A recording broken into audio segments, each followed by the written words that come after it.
Yo, bad news for Terence Bud Crawford. Shawn Porter still hot on the trail, hot in pursuit of a fight with Crawford. I don't know if it'll happen, but I'm going to share some thoughts in this here video.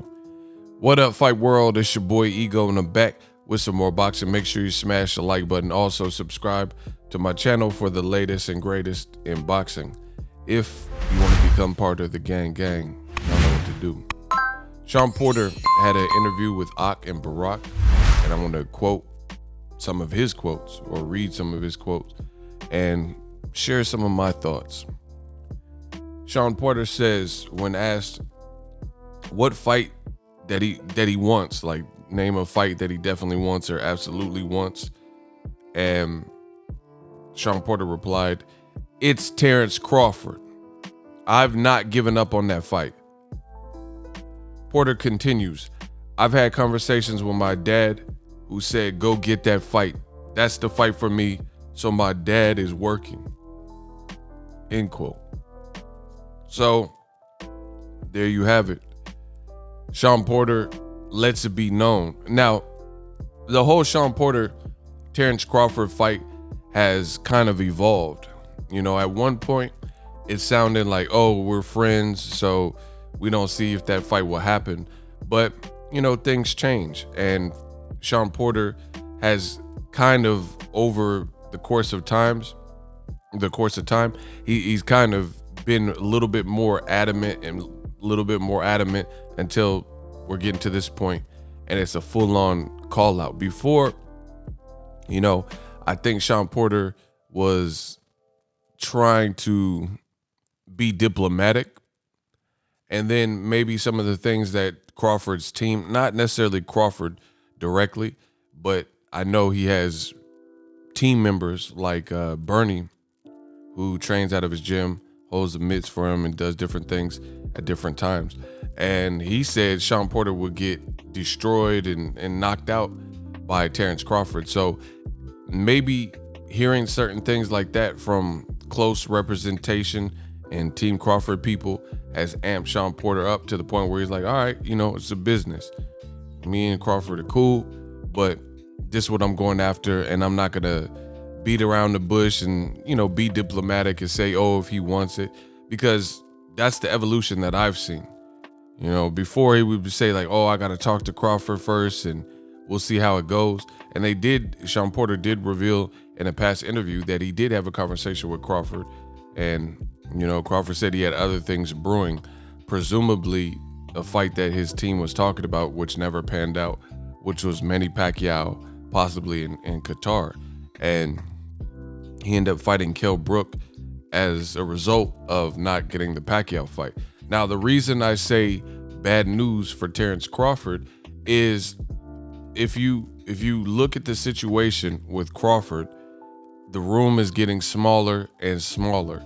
It's almost like an Indiana Jones movie where somebody steps on the wrong thing and then the wall starts closing in, and the wall has spikes in it.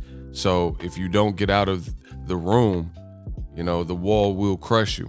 And that's kind of the analogy that comes to mind. Crawford's options are looking very bleak. Crawford's options aren't looking like what he's saying he wants. You have Terence Crawford, who is saying, I want Manny Pacquiao and I want Errol Spence. But let's look at that. Manny Pacquiao is, at least, I don't know if it will happen, and I have my doubts, and I don't think it will happen, but what we do know for a fact is at least there are powers that be that are trying to put together Manny Pacquiao and Ryan Garcia. So obviously, if he's deep in negotiations and they're trying to see if that could happen, there's only so much you could do to negotiate with a Bud Crawford, you know? So that's for starters. Bud Crawford, in my opinion, I think Pacquiao's team probably rather fight Ryan Garcia. They probably feel it's a bigger event, they'll make more money, it's an easier fight, etc.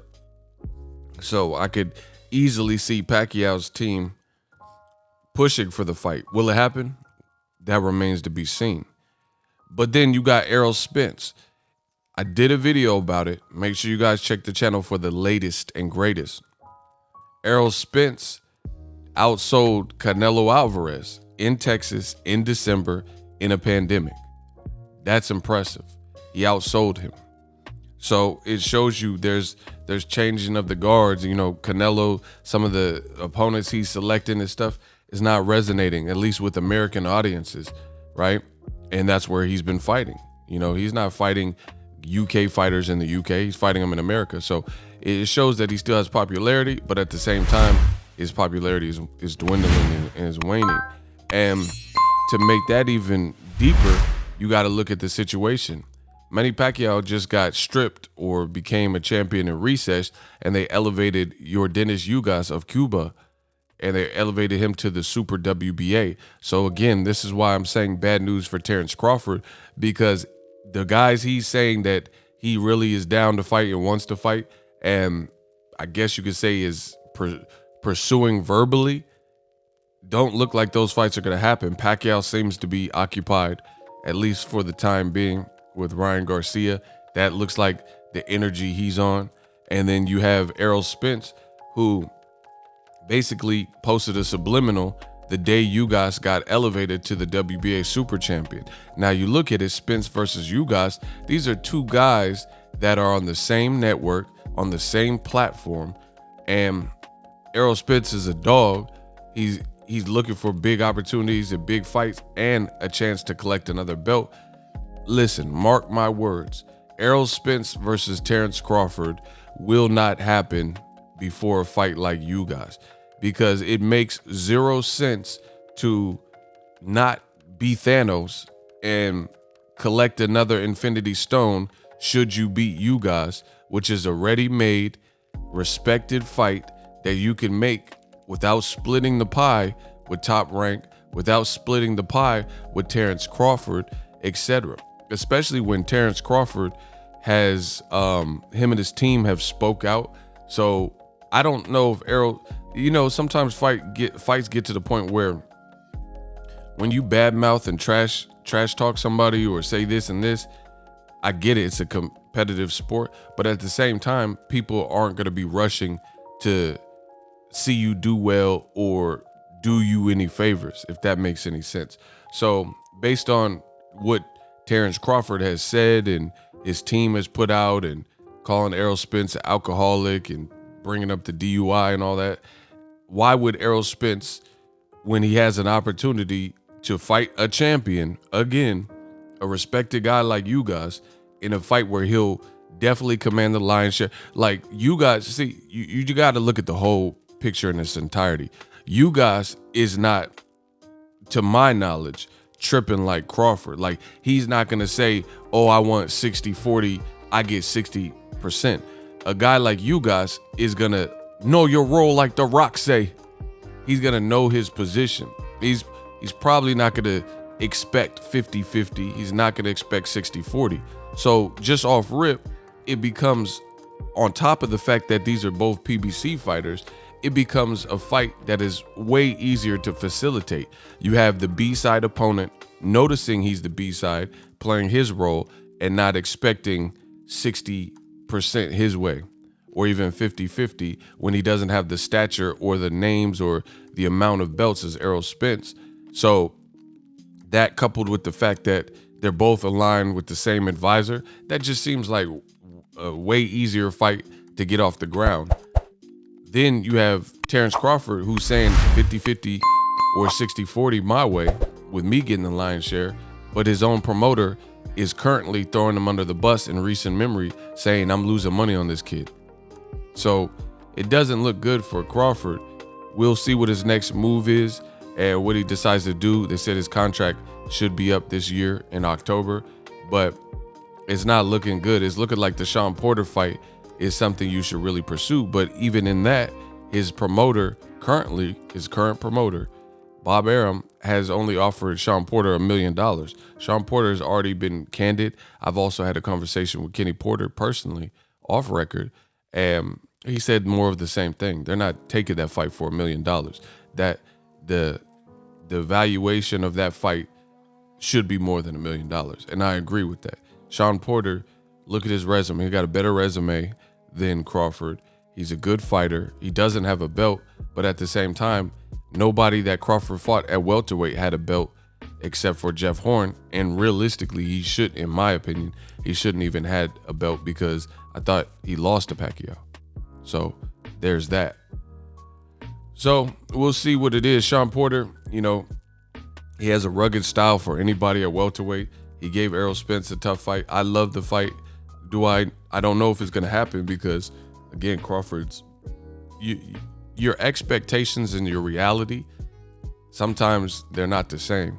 You know, you could have expectations, like you can meet a girl online and then link up and your expectations might not match the reality. Like this is, you found this chick on Tinder. She looked banging in the pictures, but then when you get to, you know, Applebee's or wherever you're going to eat, Olive Garden, you see her and she ain't looking like those pictures. And that's the reality from what I'm seeing when it comes to Crawford. The expectation is not matching the reality. The reality is your promoter is saying he loses money on you. But the expectation is you're going to get 60-40 or 50-50 with the guy who just outsold Canelo Alvarez. To me, my personal opinion, that's not realistic. It's not realistic. So there's a lot of kinks that would need to be worked out of that equation for Errol Spence and Crawford to fight. And I don't see those being ironed out quicker than it would take. Like if I'm going to do the comparison, I'm the king of analogies. I would say Errol Spence and Terence Crawford is stop and go traffic. You ever been on the freeway and it's just crawling? That's that fight. And that's that fight negotiations. Errol Spence versus you guys is more a straight shot. It's like, hey, we need to go to the grocery store. We got liquor at the house. Somebody need to go do a grocery store run. Just fly to the grocery store, get some juice and get some Coke. You know what I'm saying? Get some Coca-Cola, blah, blah, blah. It's more of a straight trip from point A to B. You know, both guys, PBC, and everything else I said in this video. Let me know how I did in this video. As always, hate, comment, and subscribe. Till next video is Ego signing off. So if you enjoyed this video and want more content like this on the channel, you can show your appreciation by going to the PayPal donate button or the YouTube support button, and you can donate any amount that you feel is equivalent to the value of this video. Much more to come. Thank you guys for your support.